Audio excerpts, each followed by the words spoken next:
अस्सलाम वालेकुम, मैं हूँ तौफीक रशीद ख़ान। तो आज की इस वीडियो में हम एडजेक्टिव ऑफ क्वांटिटी पर बात करेंगे और वीडियो के आखिर में मैं आपको एडजेक्टिव ऑफ क्वांटिटी और एडजेक्टिव ऑफ नंबर के दरमियान फ़र्क करना भी समझाऊंगा। तो चलिए बात करते हैं कि एडजेक्टिव ऑफ क्वांटिटी क्या है। वो एडजेक्टिव्स जिनसे हमें नाउन की मकदार का पता चले एडजेक्टिव्स ऑफ क्वांटिटी कहलाते हैं। याद रखना, यहाँ पर नाउन की मकदार की बात हो रही है, नाउन की तादाद की नहीं, क्योंकि नाउन की तादाद हमें एडजेक्टिव ऑफ नंबर से पता चलती है, एडजेक्टिव ऑफ क्वांटिटी से नहीं। इस वक्त आपको स्क्रीन पर बॉक्स के अंदर जितने भी वर्ड्स दिख रहे हैं, ये तमाम के तमाम ही एडजेक्टिव्स ऑफ क्वांटिटी हैं। तो चलिए मैं आपको ज़रा ये खुल के समझाता हूँ कि एडजेक्टिव ऑफ क्वांटिटी है क्या। तो दरअसल क्वांटिटी कहते हैं मकदार को, ठीक है।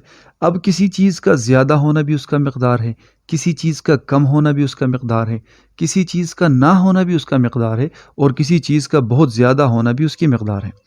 तो ऐसे वर्ड्स जिनसे हमें किसी चीज़ के मकदार का पता चलता है, वो तमाम के तमाम हमारे पास एडजेक्टिव्स ऑफ क्वांटिटी कहलाते हैं।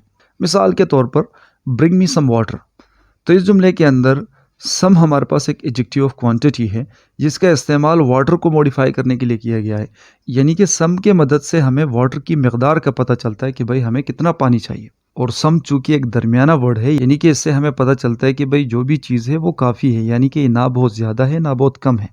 तो लिहाजा यहाँ पर हमने वाटर के साथ सम का इस्तेमाल किया, और सम हमारे पास एक एडजेक्टिव ऑफ क्वालिटी है जो कि वाटर की मकदार बताती है। इसी तरह little water is left in the bottle, तो इस जुमले के अंदर लिटिल भी हमारे पास एडजेक्टिव ऑफ क्वांटिटी है। लिटिल से हमें यहाँ पर वाटर की मकदार का पता चल रहा है, और लिटिल का इस्तेमाल हम तब करते हैं जब हमें किसी अनकाउंटेबल चीज़ को थोड़ा बताना हो, तब हम लिटिल का इस्तेमाल करते हैं। इसी तरह there is no sugar in the jar, तो इस जुमले के अंदर शुगर को मॉडिफाई किया गया है नो के ज़रिए, यानी कि बताया गया है कि जार के अंदर चीनी नहीं है।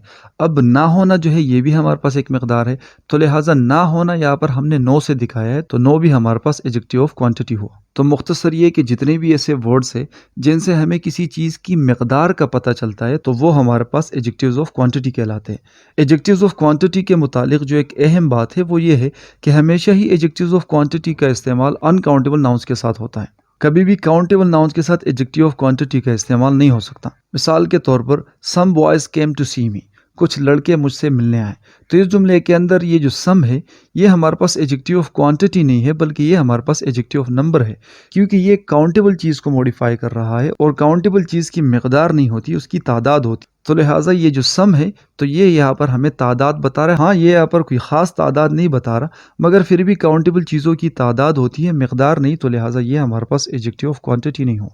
और इस पहले जुमले में जो सम का इस्तेमाल किया गया है, तो ये वाटर से पहले किया गया है, और वाटर चूँकि हमारे पास एक अनकाउंटेबल नाउन है, और अनकाउंटेबल नाउन की तादाद नहीं होती, उनकी मकदार होती है, तो लिहाजा ये हमारे पास एडजेक्टिव ऑफ क्वांटिटी हुआ। एडजेक्टिव ऑफ क्वांटिटी और एडजेक्टिव ऑफ नंबर के बीच में यही फ़र्क है कि एडजेक्टिव ऑफ नंबर का इस्तेमाल काउंटेबल चीज़ों के साथ होता है, और एडजेक्टिव ऑफ क्वांटिटी का इस्तेमाल अनकाउंटेबल चीज़ों के साथ होता है। अगर आप काउंटेबल और अनकाउंटेबल नाउन से सही तरीके से वाकिफ़ है और आप इनके पूरे रूल्स जानते हैं, तो बहुत खूब और बहुत अच्छी बात है। अगर आप नहीं भी जानते तो भी परेशानी की बात नहीं है। मैंने काउंटेबल और अनकाउंटेबल नाउन पर एक मुफस्सिल वीडियो बनाई है, जिसके अंदर मैंने इनके तमाम के तमाम क़वाइद बयान किए हैं। तो आपको उस वीडियो का लिंक डिस्क्रिप्शन में मिल जाएगा। तो मैं आपको रिकमेंड करूँगा कि आप वो वीडियो ज़रूर देखें, क्योंकि बाज़ चीज़ें तो बड़ी सिंपल होती है ना, इनको पहचानना बड़ा ही आसान होता है। जैसे कि वाटर हो गया हमारे पास, जैसे कि स्टोन हो गया हमारे पास, तो इनको काउंटेबल कहना या अनकाउंटेबल कहना बड़ी ही आसान चीज़ है, पर उसके अंदर मैंने काफ़ी कम्प्लेक्स चीज़ों को डिस्कस कर रखा है। जैसे कि इंफॉर्मेशन हो गया हमारे पास, एयर हो गया हमारे पास, या फीलिंग से रिलेटेड चीज़ें हो गई, या वैसे नाम हो गए जिनके कोई फ़िज़िकल वजूद नहीं होता, और कुछ काउंटेबल होते हैं, कुछ अनकाउंटेबल होते हैं, जैसे कि आइडिया हो गया वगैरह वगैरह। तो उस वीडियो के अंदर मैंने बड़ी तफसील से काउंटेबल और अनकाउंटेबल पर बात की है। तो अगर आप वो वीडियो देख ले तो मेरे ख्याल में आपके लिए वो काफ़ी यूज़फुल हो सकता है, और अगर आप जानते हो तो भी आपके लिए यूज़फुल हो सकता है। तो आप उस वीडियो को रिवीजन समझकर दोबारा देख ले, क्योंकि काउंटेबल और अनकाउंटेबल के समझने से आप एडजेक्टिव ऑफ नंबर और एडजेक्टिव ऑफ क्वालिटी को बेहतर समझ पाओगे। तो मैं उम्मीद करता हूँ कि आपको आज की वीडियो पसंद आई होगी। अगर आपको आज की वीडियो पसंद आई तो वीडियो को लाइक कर दे, अगर नए हैं तो चैनल को भी सब्सक्राइब कर दे। अपना बहुत सा ख्याल रखिएगा। अगली वीडियो में मिलते हैं। अल्लाह हाफिज़।